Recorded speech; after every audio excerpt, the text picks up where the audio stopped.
Welcome to the first ever v8sonline broadcast of the Sim Instrument Truck Series, coming from the Trigger Triangle Pocono Raceway. I'm your host Desmond Hallam, and beside me I'd usually have Clayton Brooks, but unfortunately some technical difficulties bestow him. But we do have Daniel with us. Daniel, how are you tonight? Good, mate. Excited to be here. I was actually going to race this one, and then I realised how many people actually signed up, and I'm like, well, I haven't got a chance in hell making top split, so I'm not going to worry about it. So here I am with you. Yeah, it's definitely got the Australian community a buzz. So looking forward to this 20-lap race we have here around this very interesting triangle. Yeah, it's very interesting. Another reason I decided to bail, I'd only just decided to do laps, and I was just struggling. I could get the car around the track, but I definitely wasn't fast enough. It's a hard one to work out how to take each corner because everyone's so different. You brake a little bit, how tough you go into there. It's definitely a difficult track. It's going to make for some interesting viewing though. Yeah, definitely will be. Got some stats on the track for you guys. The track's actually opened up back in 1971 and has held the Sprint Cup there for I think 34 years now. The trucks have been coming here since they were when they started. I think that was back in 95. I think we had the truck start up, so it's good that we can do it now with comfort from our own homes. Yeah, definitely. Started when I was just a wee little young pup. So yeah, it's good to see them out here, and it's a lot of fun. Some big names actually in tonight's race, including a v8sonline regular, Shane Van Gisbergen, has decided to come out and do a bit of truck racing. Yeah, well, we've currently got the race preview up on screen at the moment. It's obviously a triangle, so 3 turns. It's located at Long Pond, Pennsylvania, and the track length is actually 2.5 miles, because I'm going to say it like that, because we're American tonight. Here we go. We're never American. For those who don't know how to work out what miles is, it's 4.02 kilometres that we're racing tonight. But for the Americans out there that are viewing, 2.5 miles. Are we going to talk litres or gallons? Oh, kilometres or miles? Just so I know what kind of metric system I should be using. Or we should maybe ask our in-race reporter, Stephen Sandman Clark's actually joining us in the booth. You got a copy there, mate? Got you loud and clear, mate. How you going? Yeah, good, mate. How's that truck going for you? Not too bad. I think there was a little bit of scepticism sometimes with regards to the fixed setup, but it's actually really tightened the racing up. It's actually not a bad truck to drive. It can get a little bit taily on some of the exits, especially coming onto the front straight. I think you sort of notice the tail end of the truck get a little bit loose, but other than that, it's not a bad thing to steer. It's good to hear. I actually noticed when I first come out of pits onto that first corner, I noticed that it was a little bit squealy, but once I did a few laps, it come pretty good. So hopefully it works out for us. But I did notice a few laps in, I was getting some chronic understeer coming out of these corners. Yeah, it can be a little bit tough on that right front. Like you said, the understeer can kick in, but if you just sort of use your head a little bit, you can get away with tucking underneath these trucks, and you can sort of take a little bit off the nose as far as air. And it can behave itself. If you look after the right front, it will go the distance, and we're pretty fortunate that it's only a 20 lapper, so it's in a way it's a bit of a sprint race. All right, we'll run through the starting grid for you. We've got Jason Martin on pole, followed by the big man Shane Van Gisbergen. Wayne C. Burks put it on 3rd, and Richard Stanaway's joining us in 4th. We've got Jake Goldwyn and Rob Leet in the next row. Julian Oligo, sorry mate if that's wrong, and Stephen Clark. In the 5th row we've got Todd Gavin and Timothy Jackson. The 6th row is Tom Ortridge and Michael Aberhall. On the inside is Nathan Britton, and outside him is Simon Walker. Then we've got Wolf Stein, sorry matey, Corey Osborne, and then after that with no times, Marlon McMullen, Justin Laxton, James Swinbank and Matt Crocker. I'm quite interested to see what the strength of field is for this race. Yeah, with the first one we've got here, it's going to be interesting to see what the boys can come up with. As we just wait for him to get around to go green. Rolling start for a bit of a change.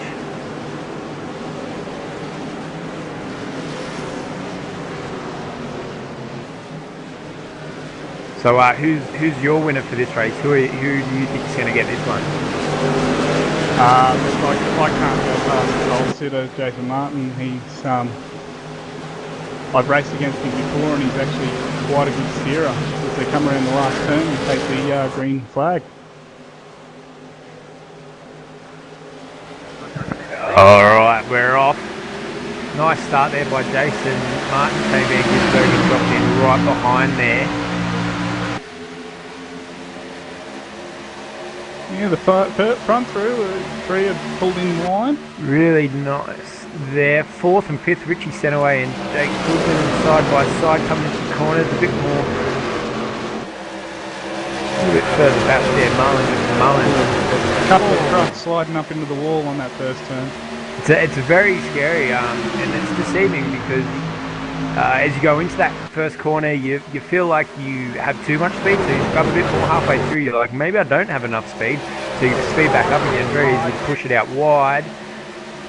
And we got the caution out just as Shane Van Gisbergen had stuck it up the inside of Jason Martin through the Justin Laxton, the guy there, obviously working out worse for wear. I'll see if we can get our director to have a bit of a replay.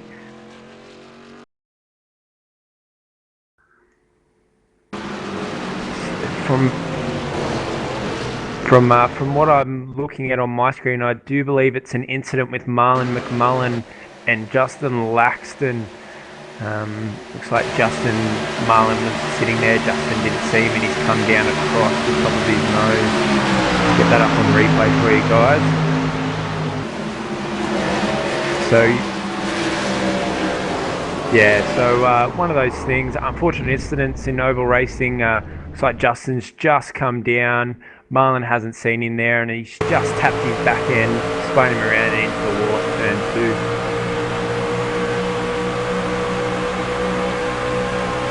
And joining me is my regular co-host now, Peyton Brooks. How are you, mate? Thanks, mate. Good. Had a few issues with the microphone there, but I'm all good now. Do I sound okay? I should be. Yeah, you're fine now, mate. You sound beautiful, Brooksy. That's a nice voice. Oh, it is. It is. It's good to have you here now. We're on board with Marlon on the replay here. Yeah, it's very unfortunate. Unfortunately, he's come down onto Marlon there, and just that slightest bit of contact on that inside left is just going to send the truck.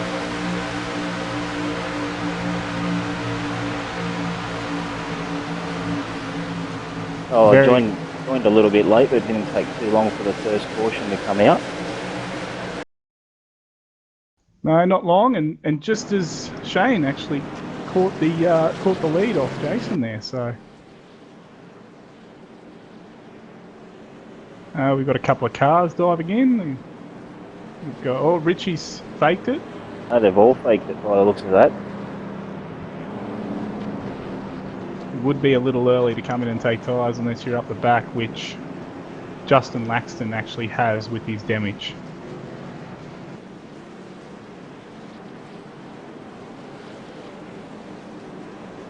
We'll just try and jump down to our in-race reporter. Sandman, you got a copy there, mate? Loud and clear, mate. How was that? Oh, mate, I tell you, I didn't even get any temperature in the oil and water there, unfortunately. So it's a shame to have a caution so early in the race. But I don't know what happened. It happened all behind me. But looks like there's a fair amount of tyre marks going into turn 2. How does the car, the first lap you got in anyway, how does the car feel around this track, mate?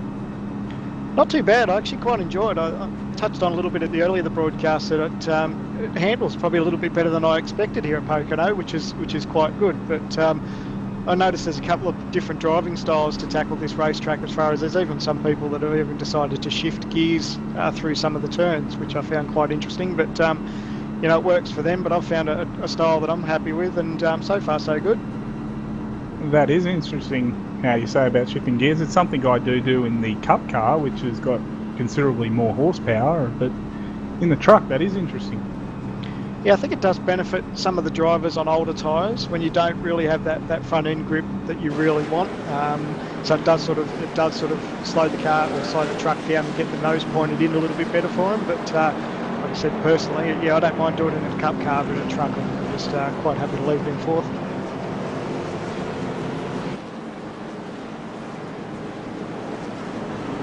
Well, we'll let you go there, mate, and good luck with the rest of it. Cheers, mate. Have a good call, and hopefully we don't have another caution. We can go green the rest of the way. It'd be good if you can get those boys out there doing that for us. Now we've got Justin Laxton after having I think about a minute and a half pit stop with his damage, trying to catch the field up.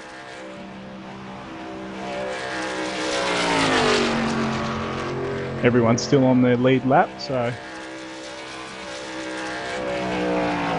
we should have one to go next time.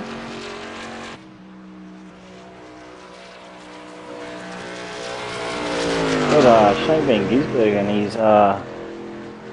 his internet seems to be coming out. Yeah, his quality's actually at 60 there, so yeah, with a very high ping. So both of them combined will be good for him.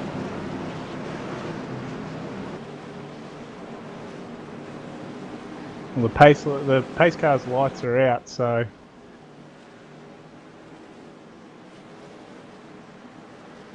the drivers are forming up. Double file restarts in this one, so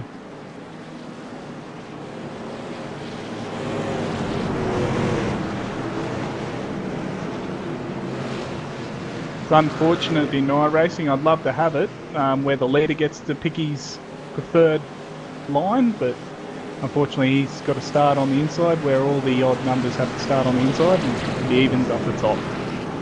So this should give Jason another go at trying to get that lead back. Yeah, definitely. He'll be able to carry a bit more momentum into the corners than Shane, being down the inside, and we'll see how they go. Let's hope we can just get some clean racing.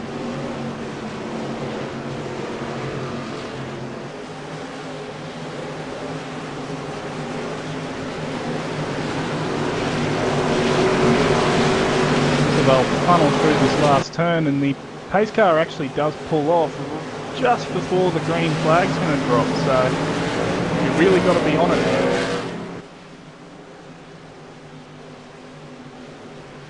Well, Shane will control the speed of the restart. The green's out. Martin's got a great start, but Wayne C. Burke is just pushing Shane back up to the lead. We're 4 wide up the back.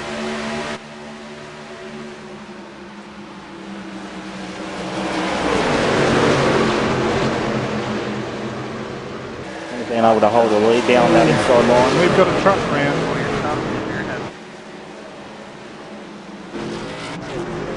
Well, it's truck number 6, Wolf Style.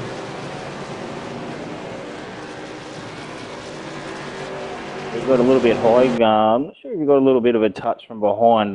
He was working loose up on the high side there, and full 360, and around he went.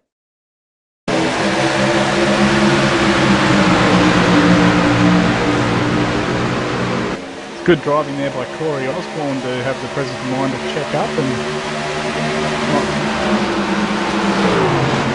not T-Body. We've got the replay up.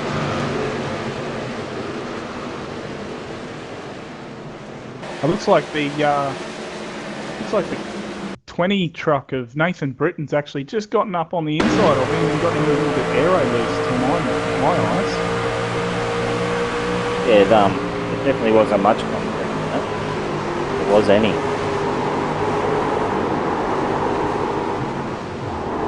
Yes, no.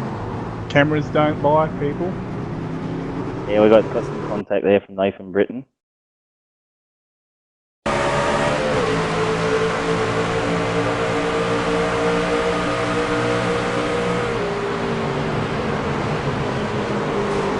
for the first race of the season. And these guys have been looking forward to this race for a while. The racing is pretty hot and heavy on the first few laps, so. Good to see a few of the Galbon racing guys. I think there's 4 of them up there in the Demi-Dov Daco sponsored cars. So they made a good effort to turn up in tonight's race, or my I rating to get into the top split. Yeah, I think they have a couple of oval regulars there with Timothy Jackson, so.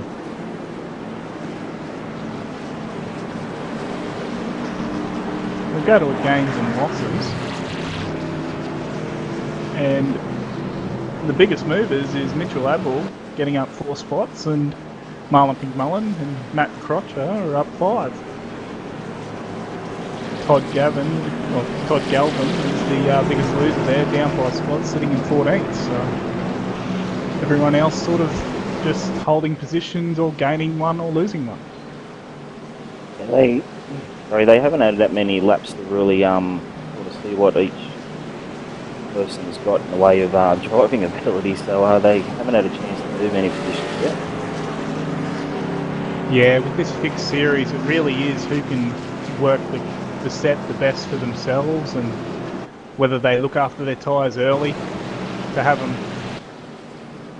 them there for the end of it, or whether they just go out hard expecting yellows to come out. Got Wolf Steele and Corey Osborne in the pits.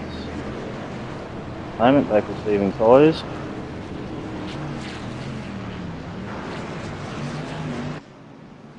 Yeah, well, if they're at the back, they may as well.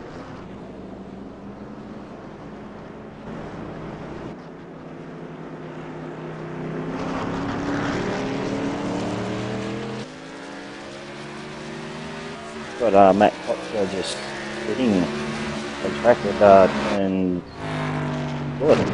1, sorry. Sitting there, and they have to wait, I think, for some pit cars to go past.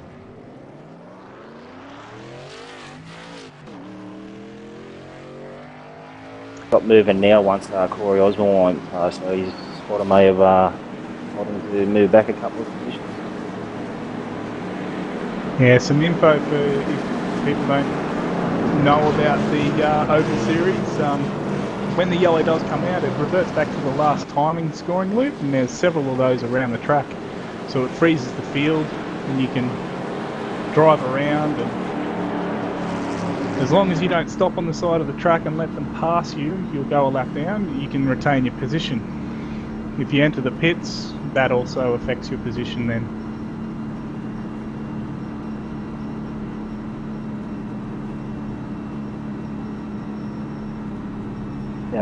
I know I joined a little bit late. I missed most of the first lap, but there's 7 laps into it, and I think we've had a full green flag lap yet, Des.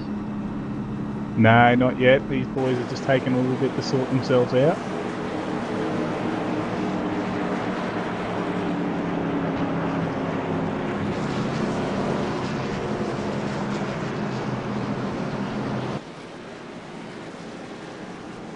Yeah. These drivers just trying to sort themselves out. As I said before, very excited about us bringing this to you guys, but obviously they're all, when that helmet goes on, the egos sort of come up and the racing gets tighter and harder to see where everyone's at.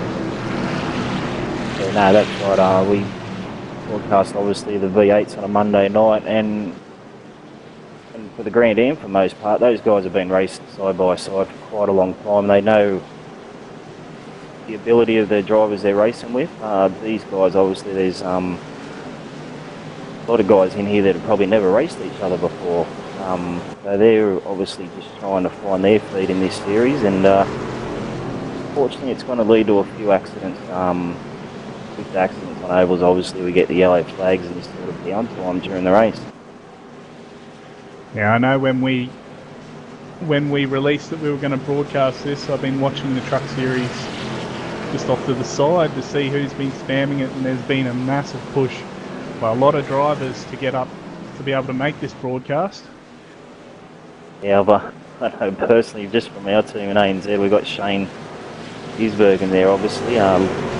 leading the race, but quite a few other guys that have been trying to get their licence level and their I rating high enough, but quite exceeded so far. But I'm sure with more practice they'll get there.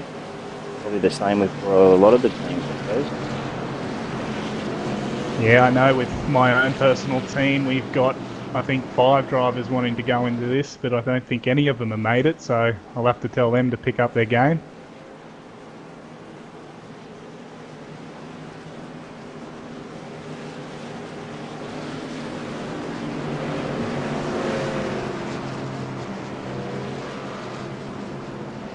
If there is any drivers out there that are racing it, if you could make sure that you let us know what team you are in a team, what you're racing for, and we'll get you up on the broadcast representing your team.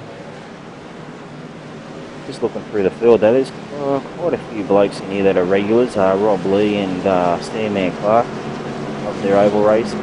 Jason Martin, he's a gun at the oval racing. So a few of the guys that are used to road racing there should mix it up a bit, I think. Yeah, definitely mixing it up. And Wayne Burke, I'm pretty sure he's come from ovals, but he's definitely proving himself in roads. So it'll be a bit of a Shane Van Gisbergen multitasking there. I know Shane took out the last year's iRacing.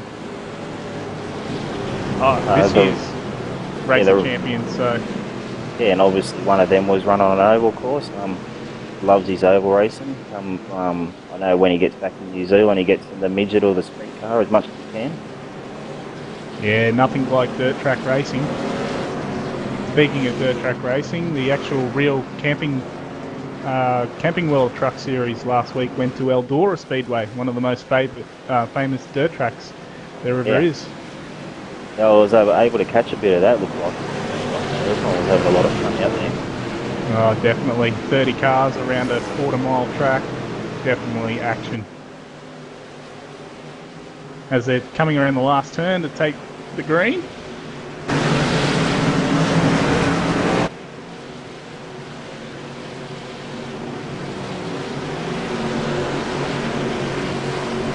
Shane leading the pack there.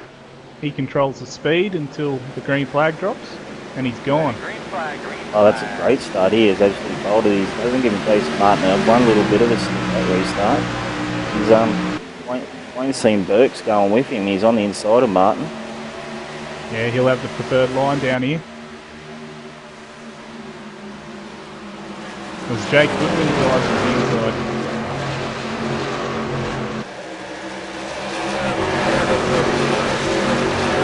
Looks like all the boys are getting through turn 1. Come on, boys, 2 more turns to go. Good luck.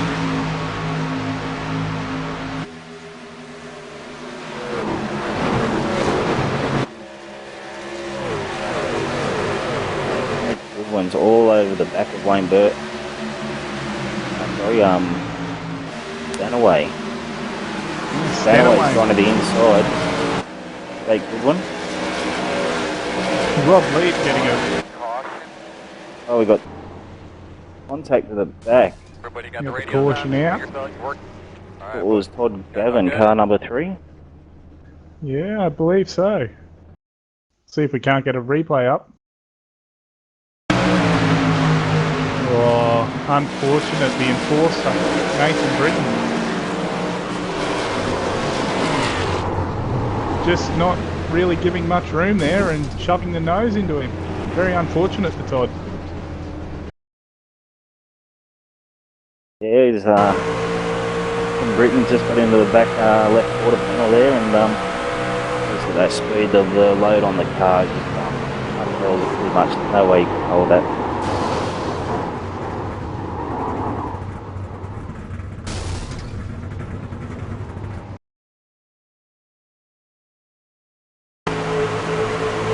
Yes, none of these drivers are too happy about the next portion, so...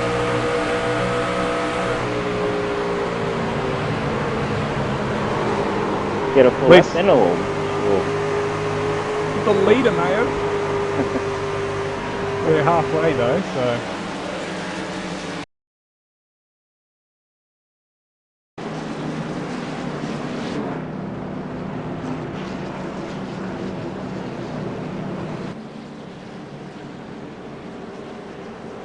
Might just go through the field while we've got these guys going around. So we've got Shane Van Gisbergen holding out the lead still with Jason Martin.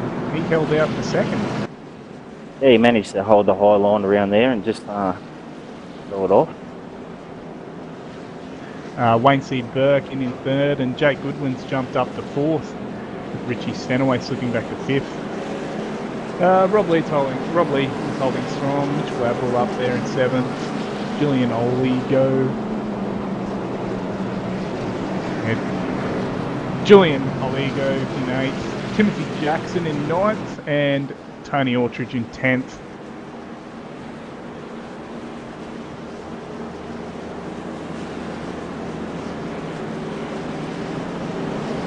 Might see if we can go to our in-race recorder, see how happy he is. Sandman, you there, mate? Yes, I am, mate. How are you going, mate? You a bit upset? Pretty disappointed, mate. You know, I did a couple of practice races over the last couple of days, and 2 out of the 3 went caution-free, and then the other one only had 1 caution in it, so I'm really not sure what's going on. I haven't obviously seen any of the incidents, but it sounds like there's a lot of people, you know, just throwing it up the inside and making silly moves, which is a bit of a shame. Yeah, we mentioned before, there's a lot of blokes that probably haven't raced each other on ovals, and they've all got to find their feet in this series, but it is a bit of a shame. It's not a real long race, and no one wants to see it spin under yellow flag. Mate, that's exactly right. Well, we've probably done maybe 2-3 actual race laps, and I've lost 2 spots just going to green.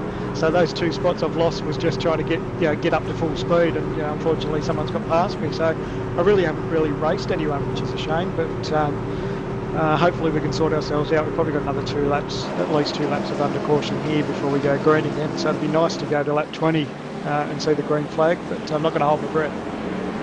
Yeah, well, no one's really been able to see the pace of anyone else, the driving ability of the series, obviously. Don't really know what anyone else around you's got at the moment, I suppose. Mate, that's exactly right. I'm pretty much just going off the car numbers and just getting a feel for, what sort of drivers have got what sort of rating.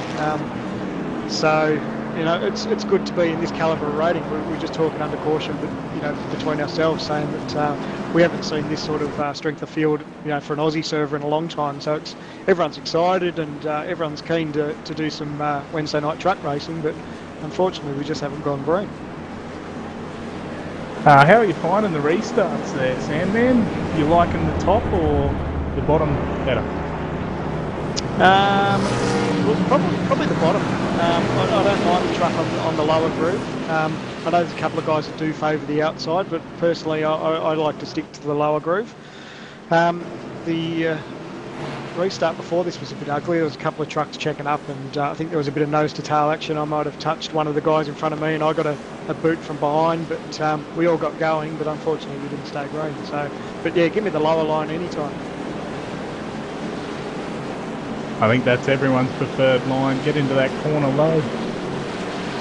Yeah, and you do find yourself, if you do run it up a little bit high, especially in turn 1, 2, or turn 1 here at Pocono, there are a few bumps there that can unsettle the truck. So, yeah, I think personally everyone does like that lower groove, like you said. Yeah, it's actually one thing I've had with iRacing. Although they give us a great product, the track, you can't rubber it in, as the real boys say, and try and run a high line, set up there and get past them that way. And you do find that where drivers will move around and find that race line when the tyres start to get on. 20 laps, even if we went green, 20 laps at the end of the day isn't really a long period of time where these tyres will start to go south on you a little bit. So, and that's when drivers do start to experiment with different lines. They'll find that the trucks do handle a little bit, different whether they move up on lower grip tyres. So, but in these little sprint races, yeah, exactly like you touched on, it's not something that we're actually going to see, unfortunately. No.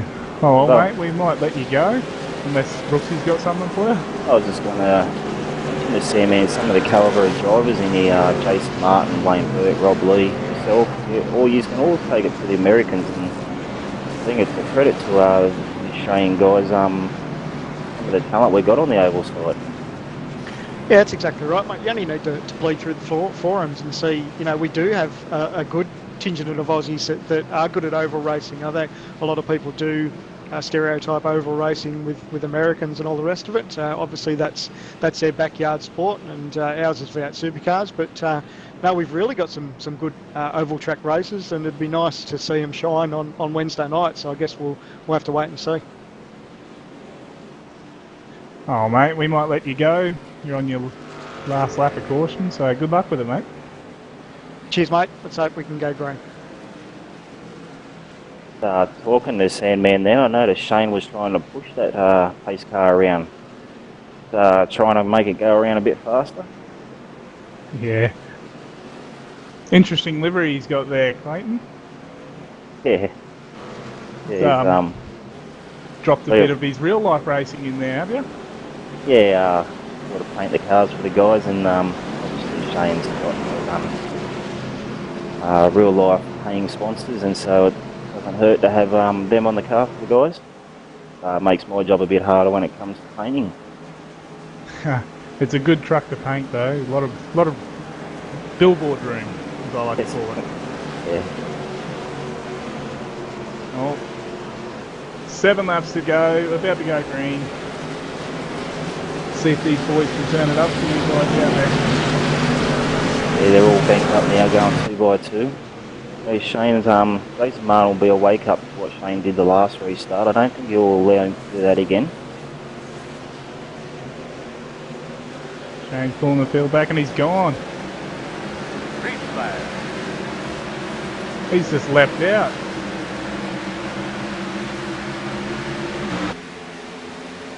Got a 3-truck lead already. There's another great start by Shane. Made me a liar out of me again. He made me a liar out of me at the Race of Champions the other night as well, so I'm fine for him. See if these boys can get through turn 1 okay. A lot of trucks moving. But they seem to be struggling to hold that one line through the corner. They seem to be drifting up and down on the bank. Yeah, a lot of drivers kind of make positions early, just driving into the corners a little bit too hard. You really do have to try and pick your line and hold it through it, or otherwise, yeah, drifting and sliding is just going to make you go too slow. It's all about momentum. We've got the first green lap, so it's all about momentum for these guys. And what you really Tick want to one for the series there, Brooksy. Yeah. Our first green lap, Ray. Hit our first green lap. That's something we can tick off the checklist.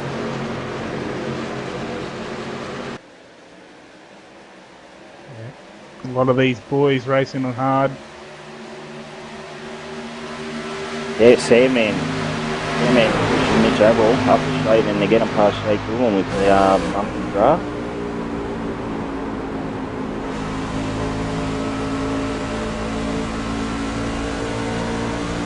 Yeah, these straights are quite long. You can really get up a lot of speed, hook in behind someone and dive in under them.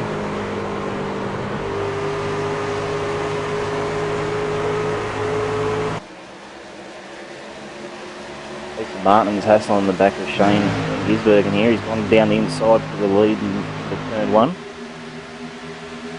Yeah, Jason, no slouch to these trucks.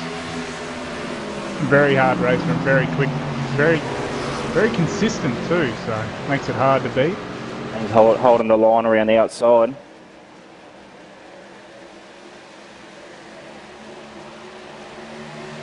Oh, we've got 3 wide in the back.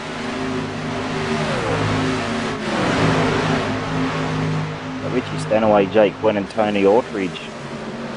3 wide. Stanaway gets a little... Stanaway's managed to hold on to it. He has. He's held on to it. It was a massive slide by Richie Stanaway.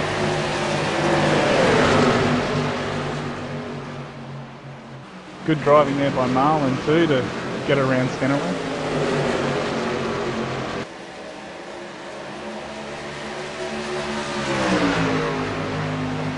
Shane Burke is pushing Jason along, trying to get past Shane for the lead. They go side by side into turn 1 again. to have that sort of like the middle of the line. He seems to have that down. He's not really phasing him being higher than Jason. Yeah, I've done some testing around here through the week, and that one groove up around that first turn is actually the preferred line. So definitely getting off turn one a lot better than Jason Martin. As we look back,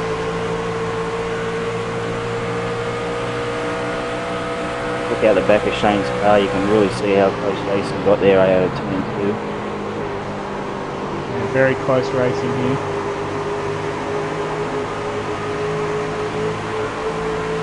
Oh, these boys would have a big smile on their face now. Only got 2 laps to go. Has another look into turn one. Got to try and hold Shane up a bit higher, I think, if he wants to get this pass done. But Shane seems to be able to get the nose into the corner first, and holds that middle line around the corner.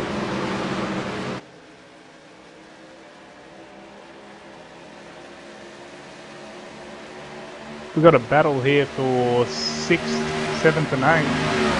Right, 5th, 6th and 7th. Sandman on the inside. Yeah, he's on the inside of Mitch Aberhall and Rob Lee. And here comes Timothy Jackson.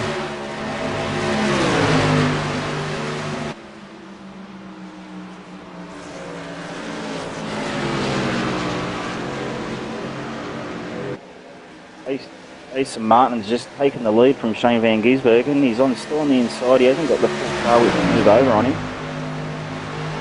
As we come into our last lap. Wayne Burke's having a look down the inside of Jason Martin. He's thought better of it.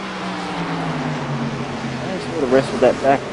He's able to carry a bit more momentum into turn one. He gets off turn one a lot better than Jason Martin as well.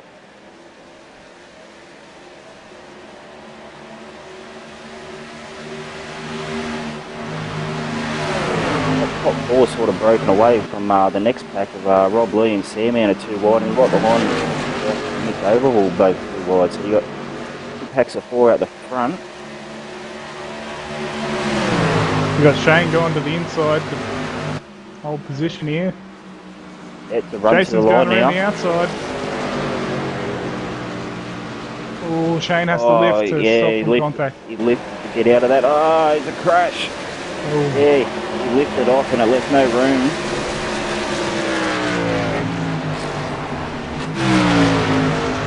And there's the big one. I'd be hugely disappointed for Shane. He led most of the race, and then that happened just before the start-finish line. Oh, nevertheless, we got about 7 or 8 green flag laps in there.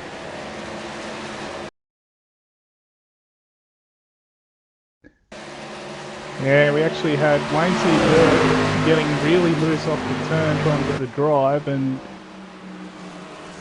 while he was doing that, Shane's just drifted up, not knowing that Julian was there, I think. He sort of had to lift a little bit to so he didn't hit back at Jason, but Julian may got a little bit loose and contributing factors. Sandman doing some dodging.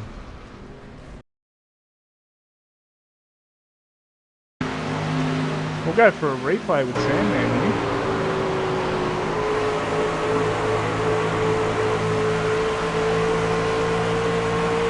We've just managed to get clear to the boys who's battling with and to watch all this unfold.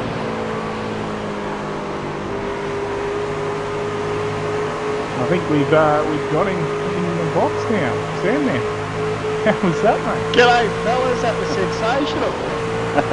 Watching all that unfold, and I don't know how you got through. You got a third, mate. Tell you what, that was a good bit of driving there, man. I was pretty happy I'd got myself up into position 5. Had some good racing there with some fellas, but tell you what, I don't know what happened, but they all came together, come to the checker, and mate, it was a bit of days of thunder. I just picked a line and drove right through it. I think it'll be an interesting bit of on-board vision from my point of view.